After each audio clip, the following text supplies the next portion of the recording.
బోయవీధి నివాసి వెంకట్రావు అనే చీటీల వ్యాపారి భారీ మోసం స్థానికంగా పెద్ద కలకలం రేపుతోంది. నమ్మిన వ్యక్తిని మోసం చేసిన కారణంగా బాధితులు నష్టపోయారు. పోలీసులు ఫిర్యాదు అందుకున్న తర్వాత కేసు నమోదు చేసి దర్యాప్తు ప్రారంభించామని సిఐ మోహన్ రెడ్డి తెలిపారు. చంద్రకళ ఆంటీ మాకొచ్చి మీ కష్టం మాకు తెలుసమ్మా, మీ కష్టాన్ని మేము తినము, మీ అమౌంట్ మీకు ఇచ్చేస్తాము.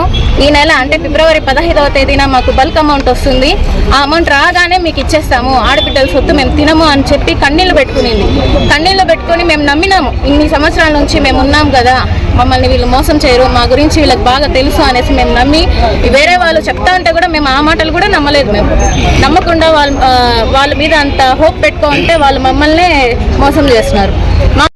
కంసల్ వీధిలో ఉండి బావి వీధిలో ఉండే వెంకట్రావుకు నా కొడుకు పెళ్లి కాక చేసి పెట్టిన డబ్బులు సార్, మళ్ళీ నాకు మనవునికి ముందే ఎవరికనేసి పోయి అడిగితా 15వ తేదీకి ఇస్తానమ్మన్నారు. 15వ తేదీకి పోతే హాస్పిటల్లో ఉన్నానని చెప్తారు. మళ్ళీ పోతే 18వ తేదీ మనిషి లేదు సార్.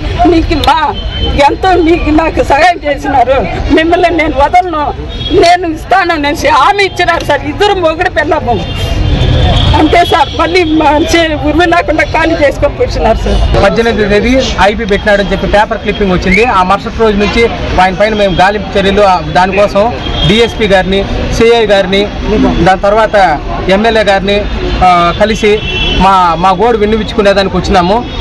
ఈరోజు సిఐ గారిని కలిసి అప్లికేషన్ అవన్నీ ఇచ్చిపోయేదానికి వచ్చినాము. మా వాళ్ళందరూ ఇంకా వాళ్ళ బాధలు సిఐ గారికి చెప్పుకుంటారు. కోర్టులో ఐపీ ఫైల్ చేసినాడు 13 crores దానికి. దాంట్లో భాగంగా విక్టిమ్స్ మన దగ్గరికి ఒక 67 members ఉన్నారని చెప్పి ఒకటి రిప్రజెంటేషన్ వచ్చి తీసుకొచ్చాను ఈరోజు. అతను చీటీ వ్యాపారము, నెక్స్ట్ గోల్డ్ మార్టిగేజ్ చేసుకోవడం, ఈ విధంగా చంద్రకళ ఆంటీ